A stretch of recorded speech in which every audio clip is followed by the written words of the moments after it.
Welcome back to the Homegrown Podcast, where we sit down with people making a difference right here at home. Not 6-second sound bites, not a polished press release, just real conversations with real people doing real work. We've talked to state representatives, we've talked to police chiefs, and today, though, we're going to talk about the future and the people that are out there shaping it every single day. Our guest today is Kwasi Acheampong, executive director and founder of Our Bright Future. It's a nonprofit that's empowering young people across Worcester County through STEM, entrepreneurship, mentorship, and sports. Kwasi's story spans continents, from growing up in Ghana to building a new life here in Massachusetts to turning loss into a personal mission that's lifting up an entire community. He's not just running programs, he's rewriting pathways. And with his upcoming book, Across the Atlantic, A Boy's Journey from Ghana to America, Kwasi's actually sharing that journey with us and the world. This is a conversation about leadership, about legacy, about community, and about the belief that where you come from should never limit where you can go. So whether you're listening from the boat or the barbershop or your car or your kitchen table, pour coffee, let's settle in, and let's get into it. So Kwasi, welcome to the Homegrown Podcast. It's great to have you. And thanks for making the time to sit down with us today. I've really been looking forward to this conversation, honestly. I think your story and what you're doing with Our Bright Future, it hits on so many of the themes that I've tried to capture with this show, which is resilience and community and the impact that starts local, but obviously from your work can ripple much farther. So here's what I'm hoping to do today. I'd like to get to know your personal story and the experiences that have shaped you. And then I want to dive into the work that you're doing with Our Bright Future and how that came to be and what it looks like on the ground for people. And then finally, I want to have some talk about maybe some leadership and some challenges and what's next, not just for you, but for the communities that you're helping to build. So if that sounds good to you, we'll get started. And I guess where to begin, right? You grew up in Ghana and eventually made your way here to Massachusetts. So take us back there. What was your childhood like? Again, from Ghana all the way here. What was growing up like? Yeah, thank you for the warm introduction. That's really nice. At the age of 10, my father said, we're moving to Ghana. And every African boy, any kid, we hear the word America, it's just the same thing, right? We have our own fantasies what we think America is, right? It's heaven to us. And to get this opportunity to come was huge to come. And, my dad had 10 kids, and he brought all 10 of his kids and his wife over. There were we moved to North Village and Webster, and there was the boys' room, girls' room, parents' room, bunk beds everywhere. I got a quick reality check of when you think your dad is so rich, when you get here, I was like, whoa, this is not what I imagined this to be. But my humble beginnings in Ghana was very simple. Of where for drinking water, there was a bucket. You might see this more in the South, where the bucket get off the roof, then it'll stay on the ground, and it will get off the roof, get it to the bucket. That was our drinking water. To get more water, like capturing like the rainwater, catching the rainwater. That was our drinking water. Yeah. Okay. And obviously you had drought, so you go to the river and you get a bucket and you carry it on your head. And you come in and you dump it in the same thing. So that's your pretty much your drinking water. And none of us thought we were poor or our circumstances were bad, because everyone else is doing it.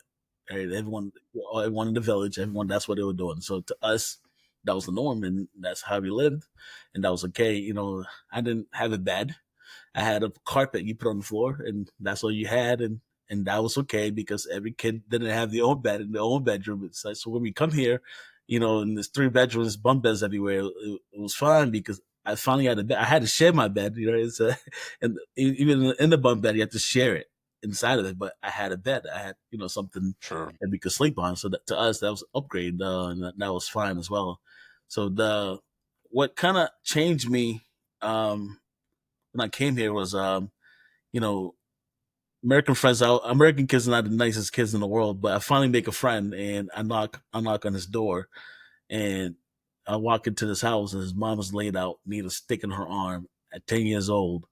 And I'm just like, what is going on? And I didn't fully understand this, but I knew there's something that wasn't right. So Mm. this, 10-year-old boy is kind of making promises to himself, I'm gonna use sports as my outlet.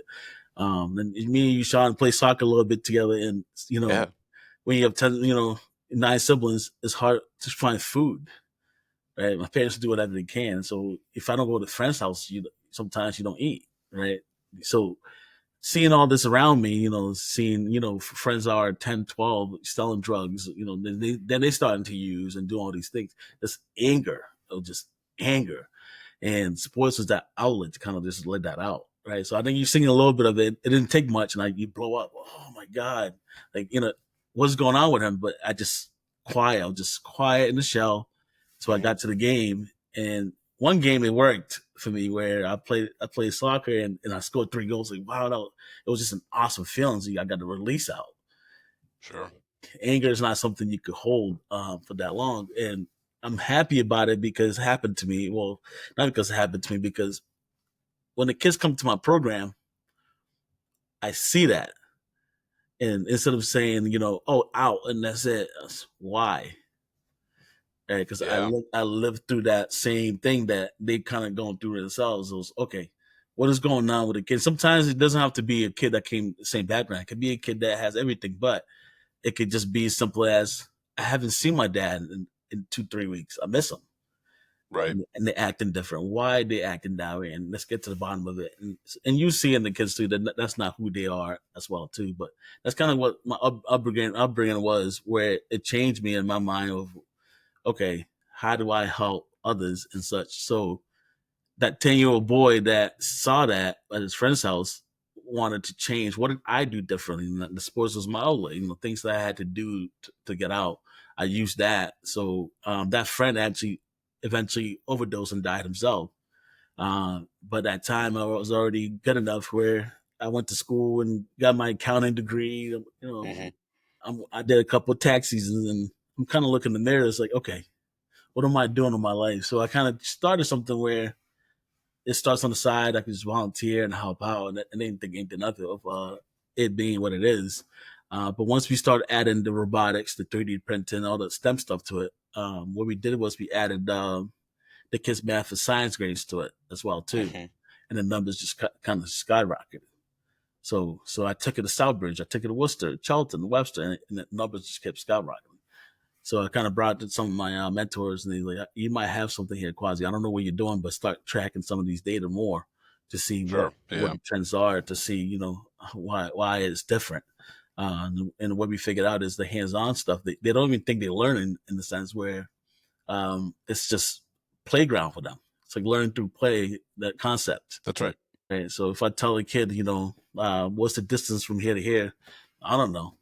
Okay. All right. With the robot, can you tell me what the distance from here to here? In 2 seconds, I can tell you.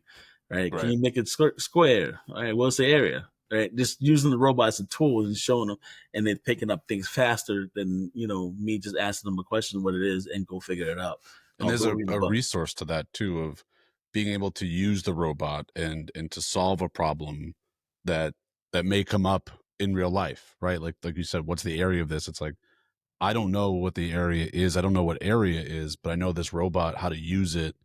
And now I know how to solve this problem using a tool, versus it's, to them, like you said, it's playing, it's sort of a toy, but this toy is a practical application for me. And I think a lot of ways, like that's what science has become, is like, I think about like artificial intelligence and how people are using that today. It's like, it's filling gaps. It can be fun to play around with it. It can do some cool tricks, but it can also like, it can help you too. It can Exactly. help you solve a problem. It can save you time. It can teach you too. Like, how did that robot actually do that? And so I know when I was a kid, I used to like to take things apart and put them back together. But it wasn't just to break them. It was to see how they functioned.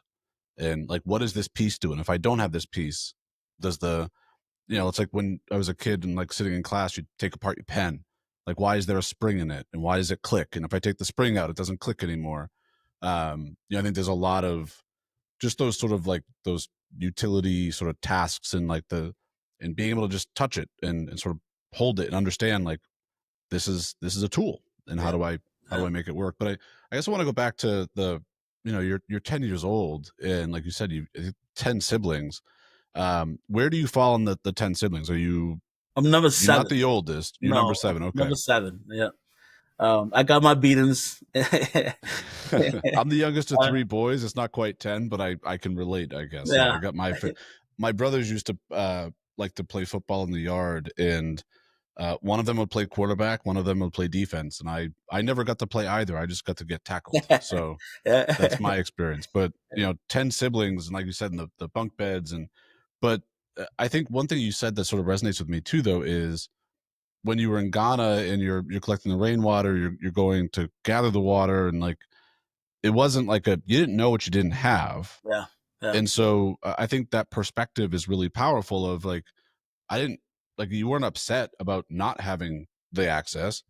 Um, at the same time, like, I think someone like me hearing that thinks like, oh my goodness, because I grew up with it. And I think that perspective really, shaped, it sounds like it had a pretty powerful impact on your perspective and coming here to Webster, where you then, um, you have bunk beds. A lot of us would think like, I have to share a bed. Like, oh my goodness. And in reality, like your tone is more of like gratitude and like, I have a bed now. And that's, again, I just want to, sort of acknowledge that like, I really appreciate that perspective. It's informative for me. It's sort of eye opening for me. All the same though, like, um, the culture shock. Are there other examples of things that like you are living in North Village and sort of, other things that you experienced that you thought like, what is this? But also maybe like, oh my goodness, I didn't realize that you could have these things, or,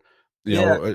I'm sure there's more than just the bunk bed, but I just sort of unpacking that a little bit more would be helpful. Or I'm certainly curious to learn, were there other cultural things that you observed or experienced that maybe stuck with you or that were profound in some way? Yeah, one of the things, even with my wife, when I first met her, it still bothers me to this day. In our culture, um, your parents are king. When I say whatever they say is law, you Sure. know, there's no question. And to see when I come in and my wife's friends are talking back to their parents, I'm like, what is going on? And like, what you could question that's not you're not to say yes. It can be completely wrong. You just say yes and that's it. So Hmm. I meet my wife and she's talking to her mom and they have an argument back and forth. I'm just like, stop. I'm yelling at her. It's like, stop. She's like, why are you telling me to stop? I'm just talking to her. She's that. Right. But to us in our culture, right, is discipline is the biggest thing. It's like if you walk into their house, you knock. If you don't hear them tell you to come in, you don't just open the door. It's just strictly just discipline, and that's just what a culture is. So even in school, if I'm late for school, you were beaten, you get whipped, and Hmm. if you get a question wrong, you were beaten, right? Like you have to speak English in school only. You can't speak your own language in school. It was just strictly just discipline, discipline, discipline, and I think that's kind of it. Helped me a lot as I've gotten older. Discipline is Hmm. one of the biggest things that I think helped me in life. Is like, all right, if I'm gonna do something, I must stay, dedicated to whatever that is and stay as disciplined as I can as I'm doing it. But I think that's one of my biggest culture shocks, seeing friends talk back to their parents. I'm like, wow, what is going on? But I developed a little bit of it now. Like, my mom passed last year, but when I called her and I'm questioning her, she kind of like, "Why are you questioning me? This is not how it's supposed to be." Right? Yeah. I'm sorry to hear about your mother's Yeah, passing too. And yeah, thank you. I was going to ask, as far as like, did your relationship with your parents evolve as you became more acclimated to, say, Western culture and sort of American culture? Or was that something that now, as you're married with a family of your own, like, has that adapted at all, or sort of how do you find that family dynamic now? Yeah, that's one of the hardest things. And this is probably the biggest part about the book. As I'm reading, is the sacrifices my parents had to make. I'll take my father for example. Is So the reason why we all even got here is his brother was a Roman Catholic priest. So he travels the world, and he gets here and he's like, wow, this is like great opportunity for my family to come here too.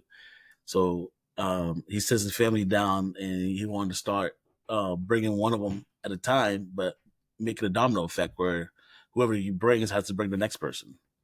Hmm. Whoever he brings has to bring the next person, kind of concept. So it gets to him, and he's like, I want to bring my family. So he kind of just messed up all the mission that they had, and he said, I'm gonna bring my wife and my 10 kids instead. And Right. it ruined his relationship with his family, where he has pretty much no contact. So he comes here, Really.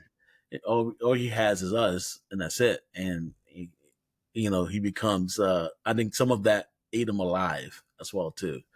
I won't give too much of it, but it kind of get deeper, into his story of like who he is as a person. His whole identity is his family. Now that is gone, but he has us, and we're not doing what he's saying, how he envisioned this to be, right? And it becomes this mess. On my mom's side of it, so we came here with our stepmother. That was his third wife. So Okay. in Ghana, you can marry as many as you want. So at the time, my dad had four wives at the time when we were coming, and he picked his third wife to come, which is my stepmother. Hmm. My my mother at the airport. So me and my brother Davis was the one that was at the airport, and to say goodbye to her, and she's crying, and I'm like, why is she crying? And she just knew she might not even see us again. Right. Right. So, I'm just looking at her like, wow, I'm wiping the tears. Mom, like, don't cry. We're going to see our dad. And it's okay. You can come visit us. That wasn't an option. Right. And we get here and, every 2 days, hey, can I call my mom? Can I call my Hmm. mom? My dad's like, I don't like this. I need you guys to move on and cuts off all communication with our mother. So now the anger that I'm talking about, so, right. So now there's no Yeah. mom. Right. Right. So in the sense of it, so this kid, my little brother Davis is 8. That's even worse, right? He was the youngest at the Right. time, where he's so attached to his mom, and he's stretched from that, and now no communication at all, and he just, what do I do? So in the shell, just go into the shell, quiet in schools, trying to find your ground. So when I met that friend, I was just so happy, and the reason I met that friend was at recess. Um, they were playing, I think it was a kickball game. Say, hey, Kwasi, come play, because we live in the same neighborhood. And no one, I Hmm. felt like I was even included in this world. I was just walking my own little shell, walking around, not knowing what's going on. And it's like, wow, he saw me. Hey, Yeah. Right. right, so come play. So I go play, and it kind of made a friendship. So when I saw that, it was like, it kind of hit me well, and understand, Kwasi, you're going through something, but you're not the only one. Right? Look what he's going through right now, and he has a deal with that, and that's his mother too. It kind of woke me up, like, wake up. Right? You can Yeah. sit And here what and a cry about, simple yeah, but yeah, like profound gesture though of yeah, and like the way you put it, like he saw me. I mean, he yeah, literally saw you, right? yeah, Like it was that simple. He literally hmm, saw you. yeah, But also for you as a 10-year-old with a little brother having, cut off contact with your mother, like a big culture change, moving to a new country, um, being seen as Quasi, not as the son of or one of 10, but you Quasi personally, individually, um, a simple playground gesture like that to have such a life altering, or maybe not life altering, but such a profound, powerful, um, just like a memory for you. exactly, And yeah, again, to the friend's gesture, it was literally that simple of saying, come play with us. yeah, yeah. But little did he know at that point, like how meaningful that was to you, and how to this day how that continues to be sort of a moment in your life that you can trace back to. I feel seen. I feel like a person, like I'm an individual. Yeah, he changed my life in the way. Yeah. Even in that sense of like, me feeling bad for myself. Right. Right. So after I saw his mother, I was like, your mom's not here, but look what his mom's going through, but he's still here. Like, stop complaining about this one. You Right. need to live on and figure this out. What's in front of you, right? So, so when I heard he overdosed, that was one of the big. That's what started. It kind of went back to all that, memory as a kid. I turned into a 10-year-old boy again. It's like, wow, Yeah. like, how do I, help kids like us?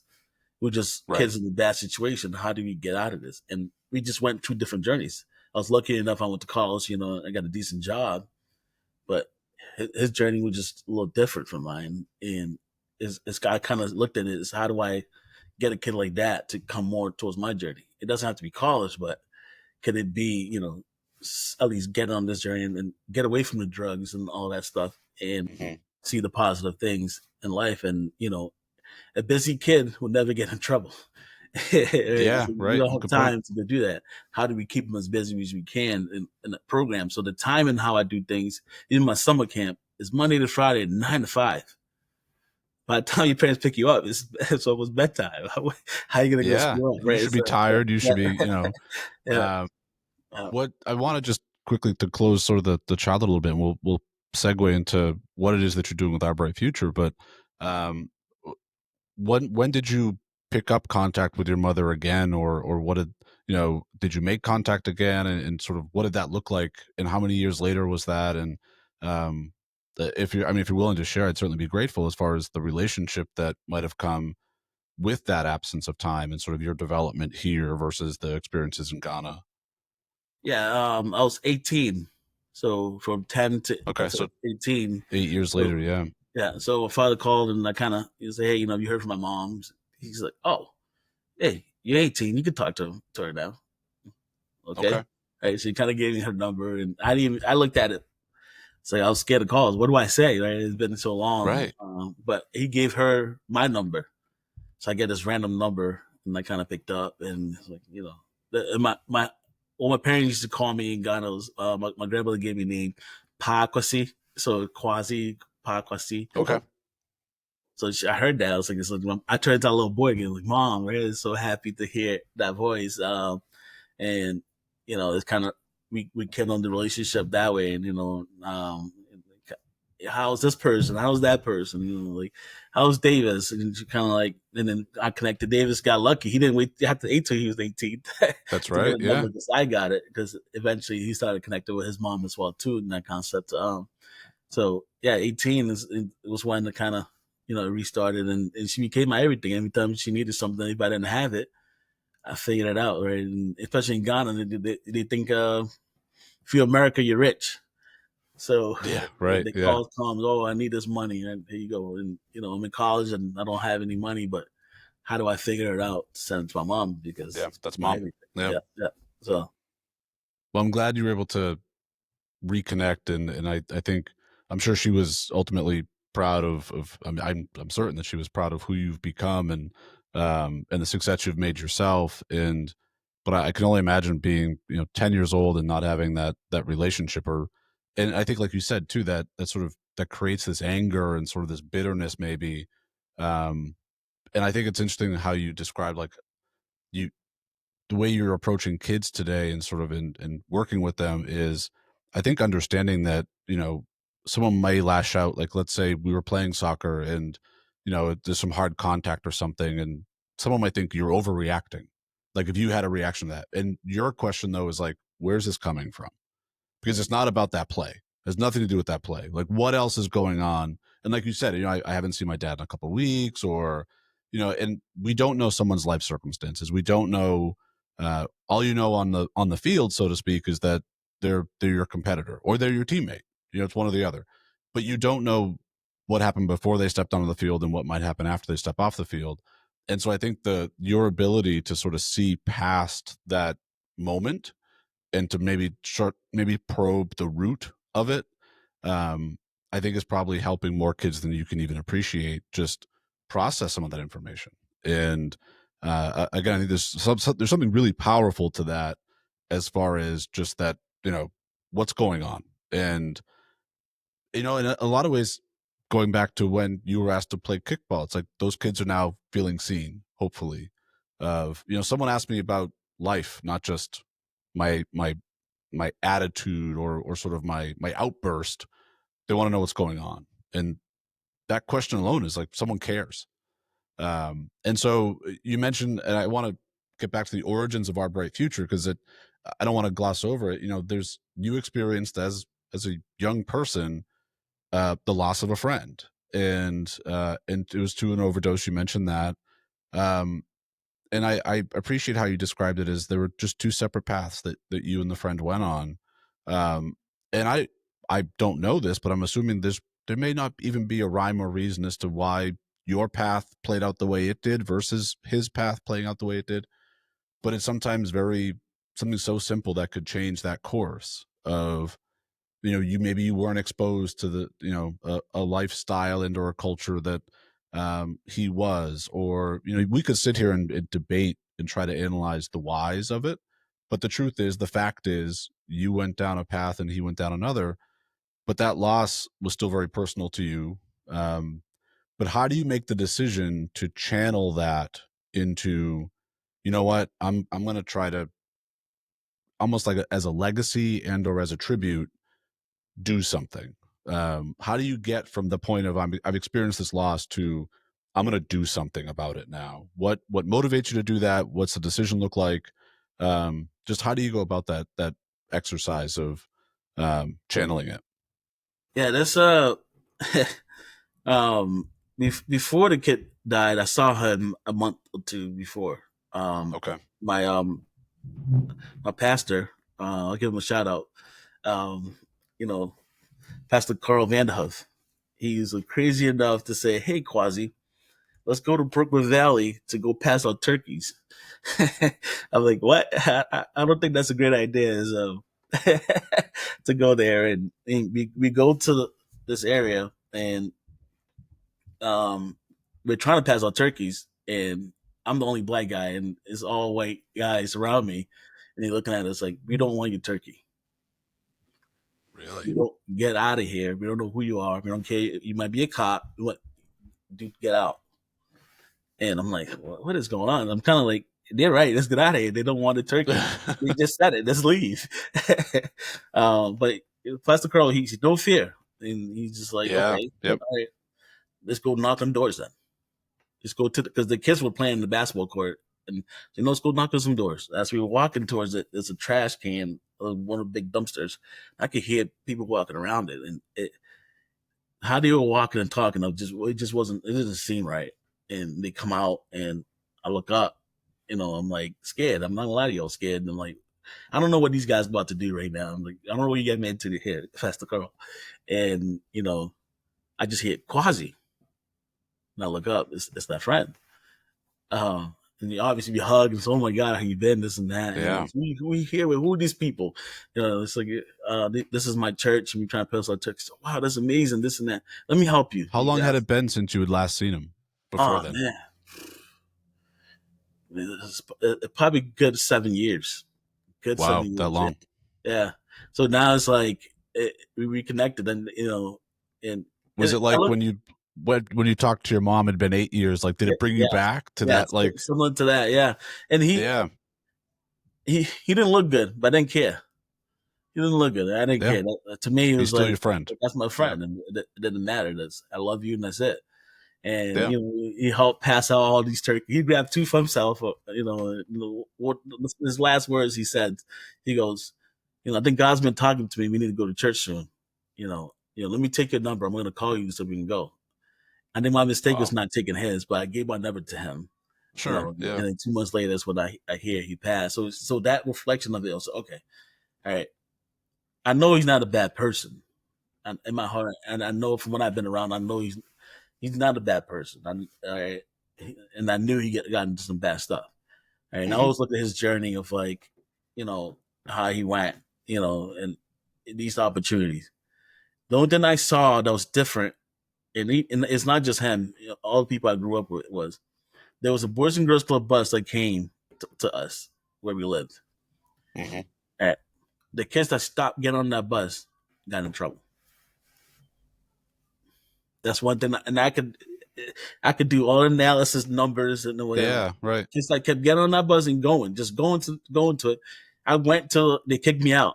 So it's like 18, 19. Like, you can't come here anymore. You're too old.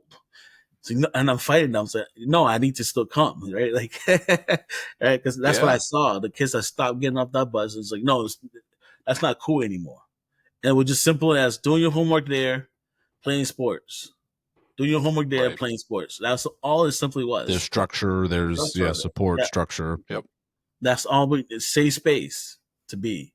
Right. And those kids that, they'll do whatever they need to do and then they'll get on the bus anyways. They don't find a life. I mean, That's what I realized. it makes it's that Yeah. simple. Yeah. But I think to your point, like you could run all the analysis and psychoanalysis and the psychology experiments, but it like that taking that bus or not taking that bus is sort of that's the decision point. That's the fulcrum is, and I think there's something to sort of extract from that, which is that what what was the significance of that bus? What was on the other end of that bus versus what wasn't for them? And I think it's that structure, that safety, the mentorship, the friendship, the influence, but it is as simple as getting on the bus or not. And um, yeah, I mean that's a really I'm sort of moved by just the visual plus the symbolism of the bus. Um, and but then how does that become so like you said you see him again after 7 or so years and uh there's something about that I you could sense from the expression that he left you with, which is I'm going to call you, I'm going to reach out to you, almost like an awareness that I need you in some way. And but also knowing that your relationship to church and sort of the relationship you had with your pastor, and shout out to Pastor Vanderhoof. I know the Vanderhoof family, grew up with them as well, and um I think that influence has obviously had an effect on you as well. And maybe that's again back to those two journeys, right? That separation that you took versus the one he took. But how do you, after learning of his passing, what do you go through? Obviously you're still personally grieving the loss of a friend, someone that you had lost contact with but recently reconnected with, but that doesn't change the whether it be the memories or the influence or sort of the perspective that you have. What then leads you to think I'm gonna start or begin the journey? Because I think there's been a little bit of an evolution to Our Bright Future as well. Like you said, the folks that you had talked to that said, I think you're doing something here, we should build this out or you should expand this. What leads you or what motivates you to say, you know what, almost as tribute or in memory, or you're going to put your energy into building out what is now Our Bright Future? How does that become? What steps do you go through, and sort of what leads you to that path? Yeah. This so it is still with me for a while as I try to figure out you know, what's happening in front of me. And as I compare the journeys, I compare who got on the bus, everything, it's kind of running through my head. And Right. my wife, who was my girlfriend at the time, she's like, I told her that I wanted to start something like that where it's after school, this and that. But I was like, yeah, I don't know and such, But that day I was watching TV and I saw Futures brighter futures. They kept popping up on TV for some weird reason. I was like, okay. So I wake up one day. It's like, I got it. My wife's like, what is going on? It's like, our bright future.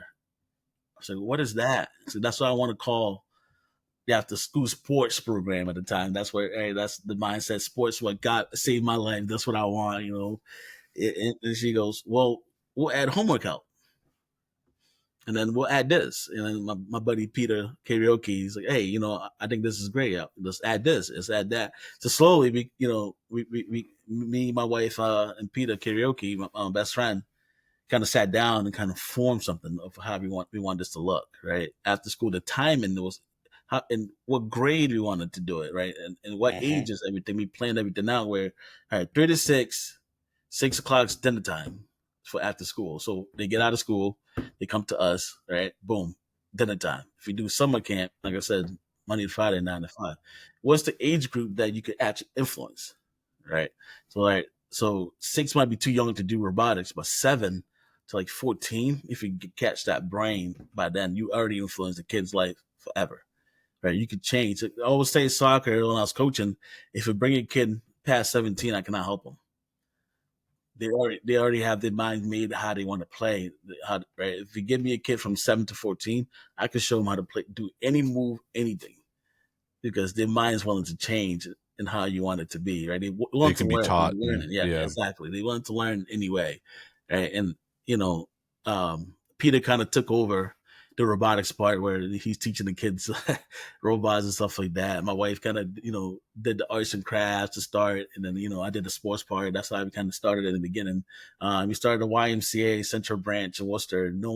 I probably knocked on 100 doors. I heard 100 no's. That determination, that discipline. It's like, no, like this is something we need to do. And I know I have to do this. So I meet a guy for the YMCA. He's like, hey, just a sports guy here, but I can give you a gym in the hallway if you want to do sports and the homework help.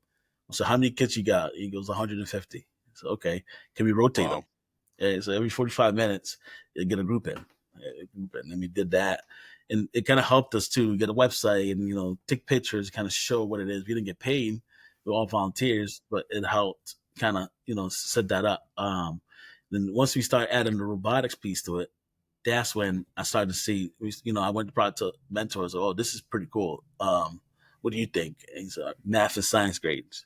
And then we start adding the robotics, the 3D printing, and collecting the data. Data is the biggest thing, and seeing what works and what don't, right? And every year, as soon as it's done, I send the kids a survey. What programs you like? Which one did you like? And and the kids are honest. Will tell you arts and crafts. I don't want to color every single day, Kwasi. Fair enough. Okay, what do you want then? So, well, digital art. Right. So I got to find things like digital art for them. Right. So they want to make t-shirts. Right. So they see it, can we put a logo? Do you want your name on it, Kwasi? We'll put your name on it too. Right. In the sense of they design it themselves, do more digital art stuff as well too. So it's more so listen to them also. That's how we kind of perfected the product, seeing what works, what they like, what they don't like. And, and understanding a kid that's building the robot might not like to, program. Right. That's why we have, different type of engineers and understanding what works for each kid and kind of, helping them towards the ones that they love and, until they could just enjoy the concept, but still giving a little bits and pieces of everything that we do as well, too, so for them to figure out what they do like as well. I think it's really interesting that you're right about kids. Like they will give you honest feedback, whether you ask for it or not, whether you're ready for it or not, too, sometimes. But to see how it's adapted and how you've evolved into, and it was something as simple as you're relying upon friends and family as far as the volunteers, and so that your passion is the sports aspect, and you can therefore connect with kids at that level. But your wife is thinking they need homework help as well, and I can pitch in there. And then your other friend says, the robotics piece, the STEM piece, the math piece. It sort of just grows and cascades to itself. But every time you add something, a new layer to it on there, you're gathering more evidence, you're gathering more data. You're also appealing to a different child that maybe sports doesn't resonate with some of the kids, but the robotics will. And I think what you're doing though is you're also sort of getting out of those kids. It's sort of the profound question of their life is like, well, what do you want to do? What interests you? What are your passions? And if you ask the child probably before they tried the sports, or before they tried the robotics, what are your passions? I don't know. But then they get to do it.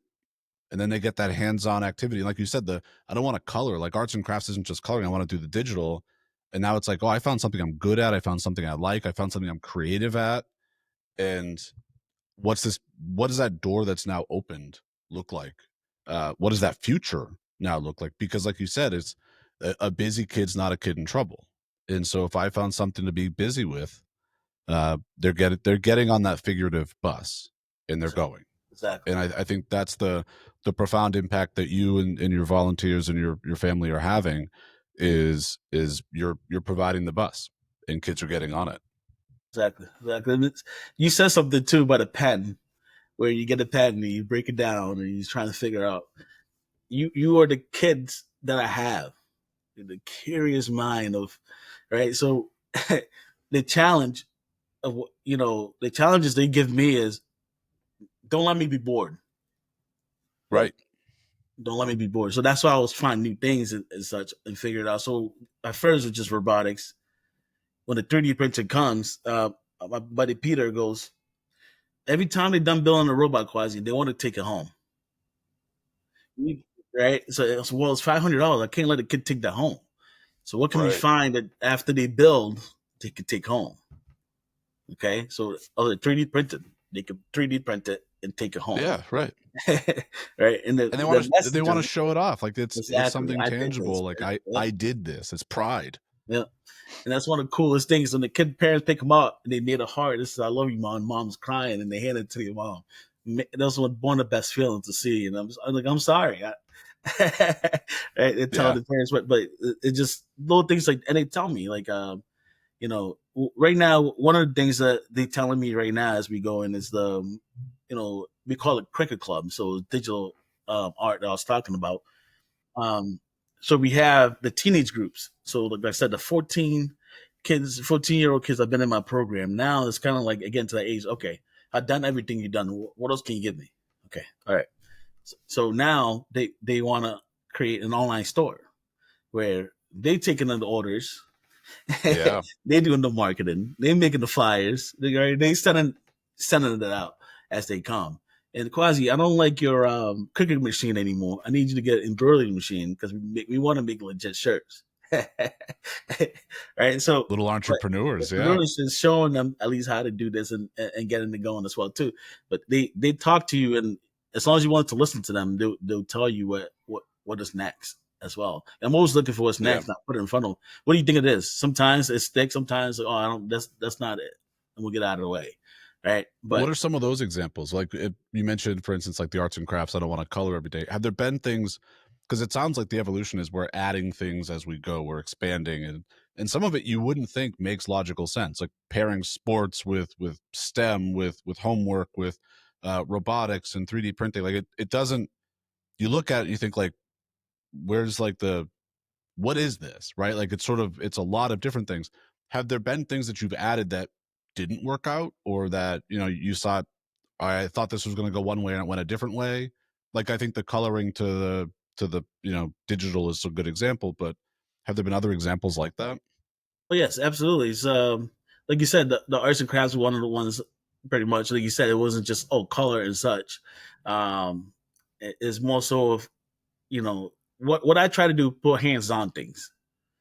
Right, Sure. because I know that's what they like. It's different from what it is, right? If I add reading class to it, they're like, that's like school, right? So I did Sure. this thing Yeah. where you get the teddy bears. So it has the company donating a bunch of teddy bears, right? You put a recording in it, and they read to themselves. So I thought that was the coolest idea. They're like, no, I don't want to hear myself. Right, this right, little things like that. Fair I enough. try to, right? Yeah. So they're like, okay, then I'm hearing myself. I don't want to hear that. And it's okay. All right, I understand. And we'll put that to the side. But how do we else? What else can we do? They want things that are in front of them, hands on. They could touch, even though they might be programming on a computer and then doing things on the computer or 3D on the computer. They could touch a robot after, Right. right, and program it to needs what it needs to be. Right, they can grab whatever they printed after. Right, it's hands Right. on. That's what they want as much of. So the bioscience, right? They created experimental things, right? Those little science experiments that they doing here and there, right? They love that because it's hands on Hmm. and something that they could do.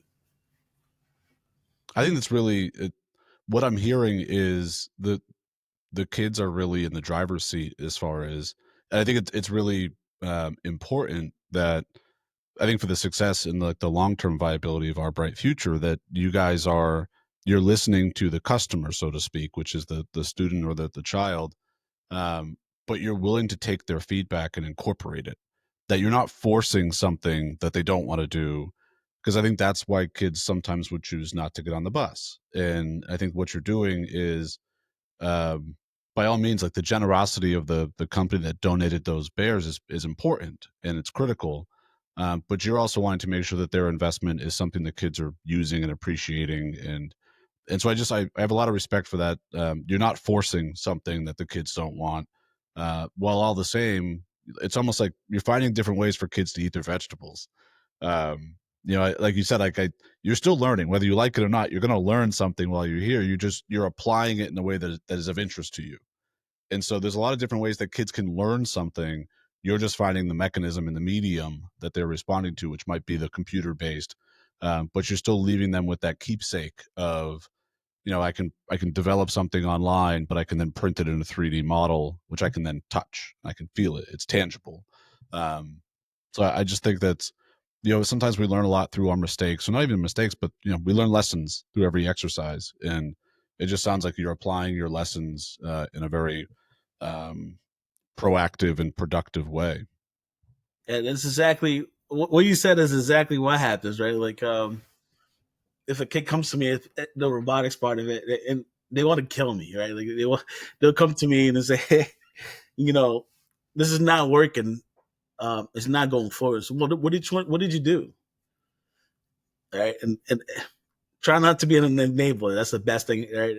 In the sense Yeah, of it. right. That's hard to do. They become your own kids, right? In the same sense. So they come to me, it's not going forward. So, okay, all right. Well, have you tried this? I've tried that. That does not work. Have you tried that? I've tried that. Does not work. It's okay. This, right? And the good thing about robotics is, right, the robot is a dummy. It only does what you tell it to do. And that's Right. exactly what I say to them. The robot is a dummy. It does exactly what you say it to them. So go back. So what are you saying to the robot? And they go back to the language. I'm saying this. Okay. What do you want it to do? I want it to do this. Okay. So it doesn't match what you're saying. Oh, Right. and it clicks, right? So it's and they Yeah. go back. So let me also not all said make a mistake.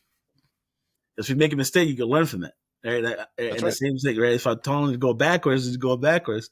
That's my mistake. Okay, well, that's not the same language I told it to do. So come back and make sure it goes forward, right? So make a Yeah. mistake and learn from it. And that's life and how we do it. Sometimes we're so afraid to make a mistake that we don't take this step forward, right? And Right. that's the biggest thing in life. Try something, make a mistake. Okay, this is what happened. How do I learn from that and go Well, I forward? think sometimes this is human nature, and I think it affects us equally as children and adults. Though it's sort of embarrassing sometimes to acknowledge the mistake or to admit the mistake.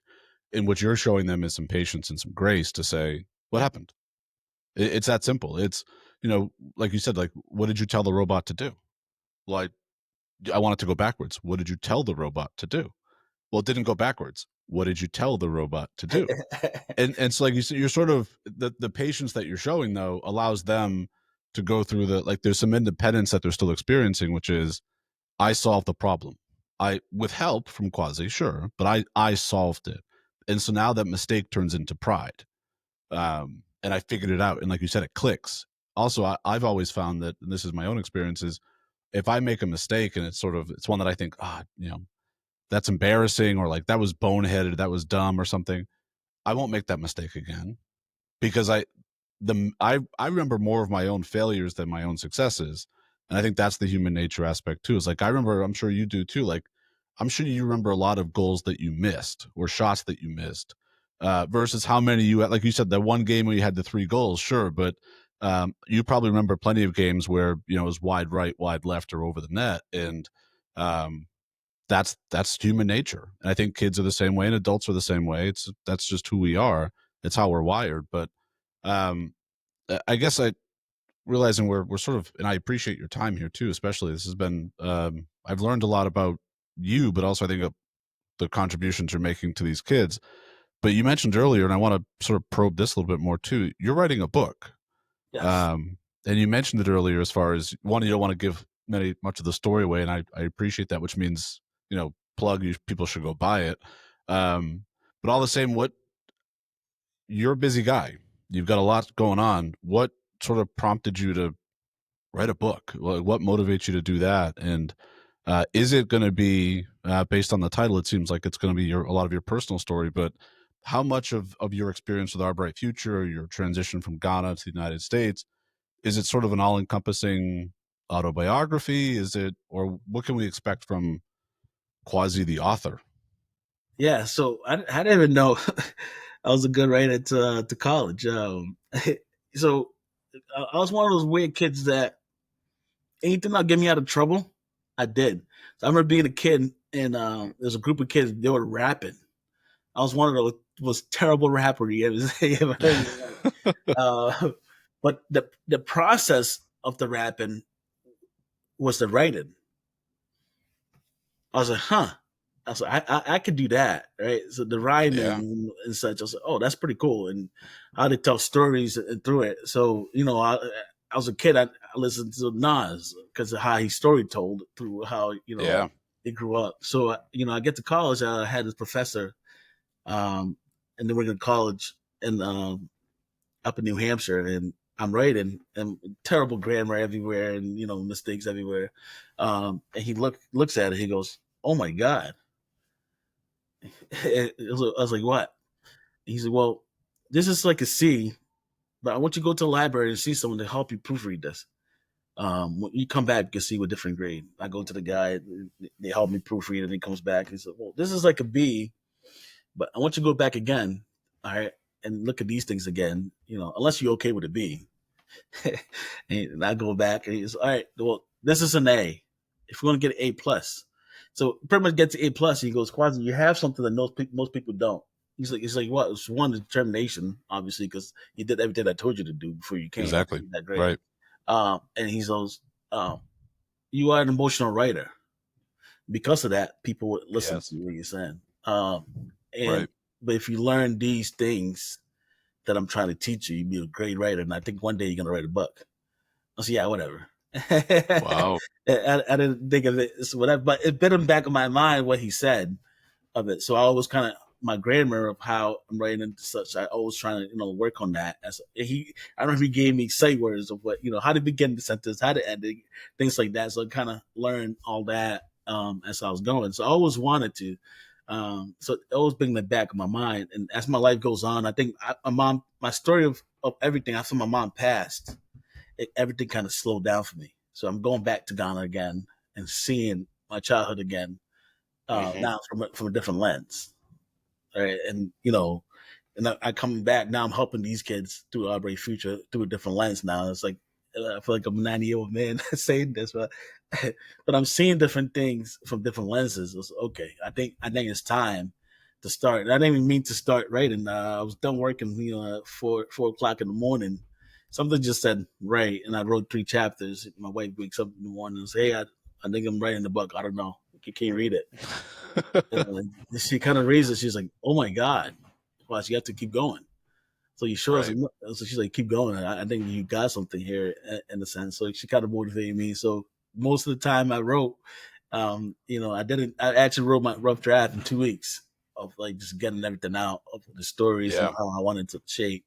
And you know, after I was done, I was like, all right, this might be something that I want to put out, and I had to be vulnerable. I was vulnerable any way I can, and let Yeah. me understand it's okay to be vulnerable. And this book is gonna make you smile. You're gonna laugh. You're definitely gonna cry, and all of it together. And that's what I kind of want to put out and let everyone understand. Life is it's a roller coaster. Right? You go up and down, up and down. Whenever I always tell my sister when she calls me, anytime anything bad happens, I always tell her, "Oh my God, this happened, this and that, and this happened." I said, "Well, that means something good is coming." Right? Yeah. Anytime And something bad there's happens, wisdom in right? that. Yeah. Something good is about to happen. Right. So Right. let's not miss it when it comes. Keep Right. your eyes open. Look for it. Exactly. Yeah. Exactly. Right. Exactly. So sometimes you take things for granted of like I said, simple as a bed, right? Simple as that. Right? That can get taken That's away. right. That can get taken away in a second. But every day, because you sleep on a nice bed, you're not thinking this is a blessing in itself. No one, somebody else That's might right. not have that. So when the blessings come, you just enjoy it. Live in the moment and enjoy as much as you can, because that can go as well too. So that's all life pretty much is. There's good times and bad times, good times and bad times in between. How do you deal When with you it? were when you were writing, did you find yourself as you're reflecting, did you miss any of those blessings that now you're thinking, man, what a moment that was? Like I didn't know how good I had it, or is it, I guess that roller coaster journey you're going to bring the reader on. You lived it, but but you had a firsthand account of it as you're going back and reflecting on pivotal moments in your life, the stories you want to tell. Did you find yourself reassessing the moment a little bit from your own lens to say, I wish I appreciated that more when I had it, or alternatively, I didn't realize that was a low point, or I think part of and you mentioned it, and I think the word you used was vulnerable, and I think that that's the right word, obviously, is that writing a book and telling your story but also being willing to share it is Yeah, vulnerable. yeah, And there's something profound about that, but it's also, there's some raw emotions that you're exposing to people. exactly, And exactly. um how do you, I guess, when you went how going through that experience though, were there moments that you thought, I I didn't realize I was learning a lesson then, but Yeah. here I am. Yeah. So how I wrote it was every age. So like from 10, right? That I wrote it in a perspective of that 10-year-old boy. Right. So I wrote it in every age of, so if you read it, it's the same concept. Like, I think I wrote a little bit on the website where I'm talking about coming here so excited to get locked in the bathroom. As an adult, I'm like, you got locked in the bathroom, you didn't get out, and you got on the plane, you left. That's a 10-year-old boy from Ghana that's trying to get to America, to heaven, and now you locked in his bathroom and you missed your plane. Oh my God, that's dramatic, right? In the sense of it. My father, his sacrifice, and my mom, her sacrifice, to let your kid get here, to leave, and not understanding of like what's going to happen to him. But I know it's a better life out there for him. So I'm just going to give him up. My dad is like, I'm going to cut off my whole family to bring, my Right. immediate family, that sacrifice of it. Right. Like, I didn't appreciate it as a kid. I just took it as, I'm your son. You're supposed to do that. All right. But no, he did not. He could have just brought his next sibling and it kind of just kept the thing going. Right. So my mom could have said, no, you're staying right here. Right now, I look at my family now without those sacrifices. My kids can't live the life they live now because they did what they did to get me here as well too. So their sacrifice is a huge part of it. Where I appreciate it after I wrote it. It's like, if they didn't do that, I would not be here today. Yeah, and I think you're right. Like in the moment, like you said, your first thought is that you're my dad. That's your job. Um, but in reality, he's realizing, and he might have even thought to himself, I'm their dad. I have to do this for them. When in reality, though, he made a choice in that moment that was not, as you pointed out, not the popular choice, not in some people's minds, especially his family's, not the right choice. But from your perspective, he made the right choice, and the rest is certainly history from there. But um, I guess just to sort of close up, I want to zoom out a little bit and give you an opportunity. One, um, I think as you're experiencing this, going through the building our bright future and the programming, is there something you wish that the public at large either knew or should know, or even, one of the things that we like to do on this podcast a little bit is sort of is talk to each other and talk to community. So is there something you want the broader community to know, or sort of a message you want to leave us with, as far as maybe something you learned through Our Bright Future, or something that you're doing with Our Bright Future, or something about your book? Just sort of like one of the reasons that motivated me to start this entire podcast was, I'm sort of watching our discourse online, and I'm watching some of our attitudes toward community, and there's sort of a cynicism and a bitterness, and sort of, I think, a disconnect in a lot of ways. And so that's what motivated me to start having to reach out to people like you, that, like you said earlier, like you and I sort of grew up together in a way. Like we played sports together, but I regret that I wasn't that friend that said to you, "Come play." But all the same, this is uh, the conversations I want to try to develop and have on this podcast really are positive. Sure, I want to talk about good things that are going on, but I also want to try to resonate with people and leave them with something. So, is there something through your work that you wish either the broader community or sort of our so to speak leaders knew or should know or should do, that maybe they're not, or that they just maybe take for granted? Yeah. One of the things I learned, and I think my summer camp is what at Nichols College is the biggest thing that I learned, because I get kids from all over. Right. So I get kids from, Worcester, I get kids from Webster, Dudley, Southbridge, all over, and they all come together in one place. Right. When they get there, one thing I realize is they're all just kids. Doesn't matter how much your parents make. Doesn't matter where you came from. It's kind of the same concept. When they get there, if I put all of them together, I could take a kid from Southbridge, the kid from Webster, and put them together and say, "Hey, you guys are a team. You're going against this team when this robotics competition." Right? They just become best friends in the moment, and they want to go against the other one. They don't. It doesn't matter, right? And then we're talking about, and then that's what this world has been, right? The this against what and this against what. At the end of Yeah. the day, right? We're all just big kids. We're all just big kids, and what influences is our families, right? What you know, our backgrounds, what we were taught, is what influences our opinions, everything, whatever you like it or not. Unless you literally go the opposite. But Right.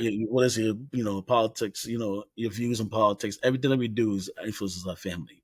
Everyone is from different places in life. That's what I'm trying to say. Everyone is from different places in life. Their views might be different from yours because they see it from different lens, right? Hmm. If you put yourself in somebody else's shoes for a second, right, I think the world will be a better place. And that's one of the hardest things I feel like sometimes. And you had Joe on when I first met Joe. One of the best things, me and him, that right, like he just assumed, right, or I just assumed, he's Republican. I don't even have a party, to be honest. Sure. He's Yeah. Most people Republican don't. Yeah. because the media is telling you Republicans don't like black people. Sure. Yep. That's the concept, right? And I said with Joe, I was like, Joe, me and you are very similar in terms of our mindset, right? As we both want to help the community, we both want to help the kids. We have the same views. You, yeah, what is right? What does that color got to do with it? Chief Shaw, it's one of the best things situations for me is I meet him, and growing up, you were told to be afraid of cops, and I'm sitting in his office. I'm like, huh, I'm not afraid, right? And then, right, and then now you know, I can meet any cop and talk to him and have the same relationship I have with Chief Shaw with any cop now, and I'm not afraid because I met him. He's like, no, Kwasi, I'm a person like you, and I have a family too, right? And right, same way you have a family, I have a family too, right? And That's I right. mean, right, and kind of just seeing that relationship as well too. So this world might seem what it may seem is not what it is, and that's one of the best things I learned is just put yourself in somebody else's shoes, right? And as a kid, I get it from North Village, right? You're afraid of cops. I get that standpoint of it. I understand, but to understand Chief Shaw's standpoint, right, I have kids. I have a wife. I need to go back to as well too, and I need to protect my family too in a sense, and put myself in his shoes. It's like wow, if I cannot do that job. Sure. I Yeah. cannot do And that job and then put myself in that shoes as well too. So yeah, it's a good way to put it though, because I think what you're describing is essentially we have this tendency, and I think again it is human nature, but it's we turn people into characters, and as a result, we assume what their beliefs or their thoughts might be, or we assume how they might act based on their role that they're playing versus the people that they are. Um, and I think it's not that it's a mistake necessarily. I think what we need to do is, to your point, take that step back and acknowledge that my job is not my identity, exactly. or the role that I'm playing is not my identity, but I am bringing my person, who I am, into my job. And so Chief Shaw is the police chief in Webster, and Joe McKenna is our state representative, and he does define himself as a Republican, and that brings with him a certain ideology that I can assume. But until I get to know him personally, I don't know his values. And we might learn that, to your point, the more we get to know the individual, the more they reveal their values to us. Um, and so I think it's a great, again, very simple way to just reframe how we approach people is, I don't know, and it's again back to the kids that you're working with, why are they upset today? It might be because of something that happened last week, and I don't know what happened last week. I don't know their circumstances, but I know it has nothing to do with the play. Right? I know it has nothing to do with not being able to figure out why the robot's not going backwards. Like what's up, what's going on. um, and I think that simple gesture, that simple grace, has the potential to really be a powerful influence. It's going to be as simple as that moment that you were asked to go play kickball in that person's life. Potentially, someone cares about me. Someone wants to know why I feel a certain way or why I'm acting a certain way. Um, when in fact there might be circumstances or times that nobody asked that question. People just assume you're a bad kid. They just assume you've got an attitude or a behavioral problem, and so let's now paint that child with that expectation, and they're now down a path. And so what just quickly to sort of wrap up here a little bit, but um what's your vision? What do you want our bright future? What's that legacy? 5 years from now, 10 years from now, what do you want for our bright future? What do you want people to know about it? Yeah. So right now, we're in the process trying to buy a building. Actually, the old Okay. post group in Southbridge. one of the things I realized is we don't have a center, right? We want a place where we Yeah. call home, where the kids can come and safe, and be kind of parted all over the place. But what's happened is I have too many of those where I don't want to water down the product. I want a good product where um, I could offer it to the whole community. So with this, I need help. I need the community help, right? It could be in kind donations. People think that's one of the biggest things I think you could give is your time. In kind donations, whether it's, hey, we have the building, I'm a contractor. Can I help with this? Right? It could just be simple. Today, I just want to come volunteer my time. Oh, I have this idea. Can we do gardens in the yard there for the kids? It's kind of, oh, can we add this program where I'm a carpenter? I can come in and show the kids how to build a table. Any way that we can help, or hey, I can't be there, but financially, I could give $20 a day to help these kids. Any way that you can help. One thing I realized about this as I started is I cannot do this myself. I cannot. Yeah.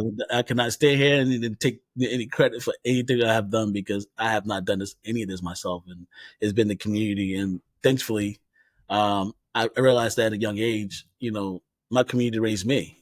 Right? And like I said, we have 9 siblings. You have no place to go eat. So my friend's family, when I went there, they fed me. Right. So when I went there and I Mm. see their mom, I called her mom because they fed me like their own Yeah. kid. Right. And Right. I see their dad, I call him dad to this day. When I see him, I give him a hug and kisses like that little kid again, because when I went to their home, they fed me like their own kids. Right. So my community raised me in that sense. That's what we're trying to do, the same thing here. And the only way that I could do it is with the community to fully help these kids as well too. So any way you can help, reach out to us, and we can partner in any way we can to help these kids get together. We'll make sure we include in our show notes and elsewhere on our social media, etc., how folks can actually reach out to you and provide that assistance. And I think to Kwasi's point, it your assistance and your help to an organization like Our Bright Future doesn't have to be. Don't make assumptions about how you can help. Just ask how you can. Like you said, if it's resources and finances, of course that's going to be helpful. But so is your time, and so is your promotion too. If you've got folks that you can talk it up to in your network, um, getting the word out as far as the positive work that's being done there is also just as important as cutting the check, but also sharing your time. And so don't make assumptions about how you can help. Just have that willingness to help. And we'll make sure that as we promote this program and this episode, that we give folks that access to the information about how they can assist. I guess any last thoughts or anything else you want to share before we close our episode? We're a little bit over an hour now, which is I was not that I was worried, but I thought, I hope I have enough to talk about with Kwasi. And there's probably like a dozen questions I didn't ask you that I had hoped to. But what that tells me, of course, is that we're going to want to have you back on at some point to talk about your progress. And hopefully, when that happens, you'll have that building and have the sort of the growth, and we'll be able to do some exciting promotion of that. But anything else as far as closing thoughts you want to share with us or share with our broader audience, who as we build this out, hopefully grows every episode. So. Yes, the book, Across Yeah, Atlantic, The Boy's Journey, from Ghana to America. So May 15th on Amazon. We'll share the link on Facebook. Um, we're doing our launch for ebook. So from 12 o'clock to 2 p.m., we want everyone to download the ebook so we can become an Amazon bestseller. And then on May 30th, we are partnered up with Book Lovers with Dab down in Webster as great. well to do a launch party. So everyone's invited. So if you want to come down, stop by. If you want to buy a book, I'll sign it. I'll answer any questions that you like to as well too. Well, I will be there at Book Lovers. Hopefully, you'll sign my book. But again, I think just to goes to show, I think your story is something that is worth it's worth sharing. I'm glad you're able to do that and willing to do that. I'm glad you're vulnerable enough to share it with us. I think it's also something that we can learn from, certainly. But I think what you're doing too is sort of revealing just the way that you're describing and sort of experiencing your own life, your own journey. I think a lot of people, if they use the same lens to look at their own story, they might find that there's those moments in their own life where they either chose to get on the bus or not get on the bus, so to speak. And that, so I really appreciate you just sharing your perspective with us and sharing your journey with us.